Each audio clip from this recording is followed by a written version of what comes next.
At precisely 6:30 p.m. in a flashing, neon-drenched izakaya in Gangnam, a young man sits surrounded by shouting coworkers, clinking glasses, and endless green bottles of alcohol. The vice president of his tech firm fills a small shot glass with clear liquor and slides it across the wooden table, an unspoken test of loyalty in South Korea's unforgiving corporate culture. Refusing it could quietly end his career. Accepting it would betray his deepest faith. But what Tariq does next in this high-pressure room is something his colleagues never saw coming, and it unlocked a secret door to a hidden world inside Seoul that few foreigners ever get to witness.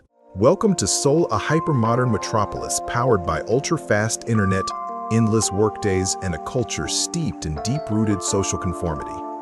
Out of 52 million people living in South Korea, less than 0.2% are Muslim. This is Tariq, a 28-year-old cloud architecture engineer who moved to Seoul 4 years ago. Like millions of young professionals in Gangnam, Tariq lives on a fast-track, 90-hour work cycles, high-tech subway commutes, and high-pressure deliverables. But behind his sleek laptop sleeve and tailored trench coat, Tariq lives a double narrative. Every single day, he performs a subtle, delicate dance between two vastly different universes: the relentless, high-speed machinery of Korean capitalism and the ancient, quiet rhythms of Islamic faith. His journey isn't just about surviving in a foreign land. It is about carving out a space for the soul in a city that never stops moving. The day begins at 15 a.m. in a modest studio apartment overlooking the foggy skyline of Mapo-gu. Outside, the city is still asleep under the cool blue hues of pre-dawn twilight. Inside, the gentle tone of an alarm breaks the silence. Tariq steps onto the cold hardwood floor, rolling out a woven prayer rug directed toward the west. As he kneels for Fajr, the morning prayer, the quiet hum of his apartment stands in stark contrast to the overwhelming visual noise that will define his next 12 hours. By 7:30 a.m., Tariq is swallowed by the tidal wave of commuters at Sindorim station. Bullet trains screech along the rails. Thousands of dark-suited workers move in synchronized, silent urgency. On the subway ride, Tariq pulls out his phone not to scroll social media, but to check a custom mobile application he helped build with local developers. The app scans barcodes on Korean convenience store snacks, analyzing complex chemical ingredient lists for hidden pork derivatives or alcohol additives like mirin. Finding food that aligns with Islamic dietary laws in South Korea is a daily treasure hunt. In a country where pork belly samgyeopsal is practically a cultural landmark, a simple lunch break requires meticulous planning.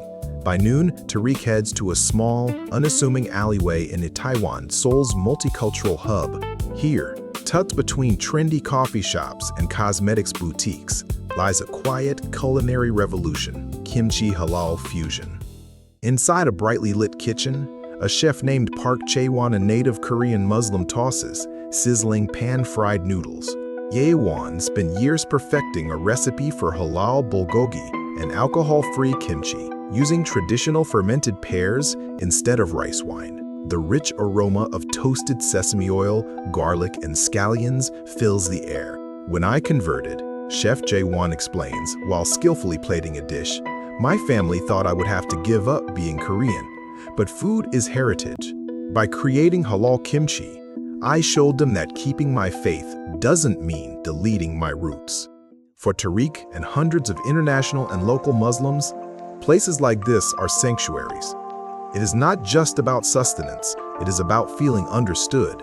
But as the clock strikes 10:15 p.m., Tariq's smartphone vibrates. It is time for Dur, the afternoon prayer. Back at his high-tech corporate tower in Yeouido, there are no dedicated prayer rooms. When Tariq first started working here, he had to improvise praying discreetly between rows of archived paper boxes in a basement storage room. But today, something remarkable happens. Tariq steps into a small, quiet retreat space on the 9th floor, equipped with a privacy screen that his team lead quietly arranged for him last year. Yet, as afternoon shifts into evening, the sun dips below the Han River, and the true test of living in Seoul begins to emerge. In South Korea, work does not end when you clock out at 6,000 p.m. It transitions into Hoesik, the mandatory post-work dinner and drinking session designed to build team hierarchy and trust. In Korean corporate life, declining an offer of alcohol from a superior can be interpreted as a direct personal rejection, or worse, a lack of dedication to the company. For Tariq, his early months were defined by deep anxiety. During his first team Mosque, as meat sizzled on charcoal grills and green bottles of soju slammed against wooden tables, Tariq sat quietly with a glass of sparkling water.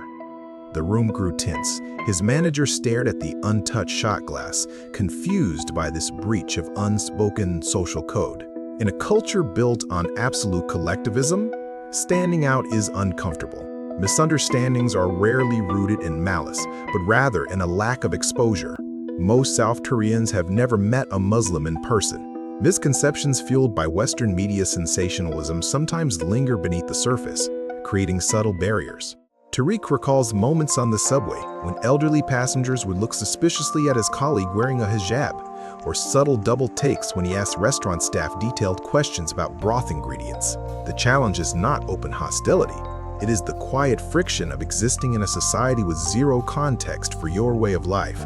To bridge this gap, Tariq realized he couldn't just withdraw into isolation. He had to learn the subtle art of cultural translation. Instead of simply saying "I can't," he began explaining why using Korean concepts of discipline, respect, and personal devotion. Slowly, the cold atmosphere began to thaw.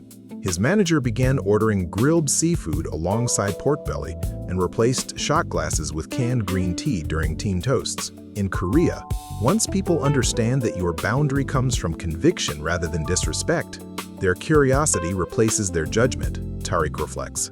Yet, individual accommodation inside a corporate office is only one small piece of a much larger puzzle. To truly understand how faith survives in Seoul, you have to look beyond the workplace and to the heart of the community. Rising dramatically above the vibrant streets of Itaewon sits the Seoul Central Mosque's brilliant white minarets, reaching high into the Korean sky against the backdrop of glass skyscrapers. Built in 1976, this architectural marvel serves as the beating heart for an estimated 200,000 Muslims living across South Korea. On a Friday afternoon, the courtyard comes alive with an extraordinary tapestry of human diversity. Central Asian traders, Indonesian factory workers, Arab diplomats, African students, and native Korean converts walk shoulder to shoulder up the stone steps. The call to prayer, the Adhan echoes over the hills of Yongsan, blending seamlessly with the distant noise of city traffic. Step inside, and the hyper-competitive pressure of Seoul completely evaporates. Here, young Korean Muslims like Kim So-yeon, who converted 5 years ago, lead educational workshops translating Islamic texts into Korean. During Ramadan, the mosque grounds transform into a massive open-air feast.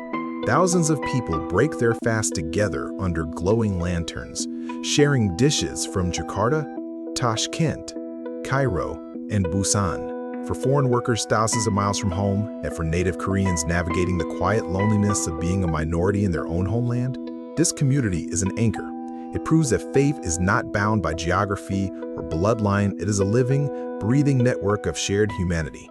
As night falls over the city, Tariq stands on the upper balcony of the mosque, looking out at the endless sea of neon signs stretching across the horizon.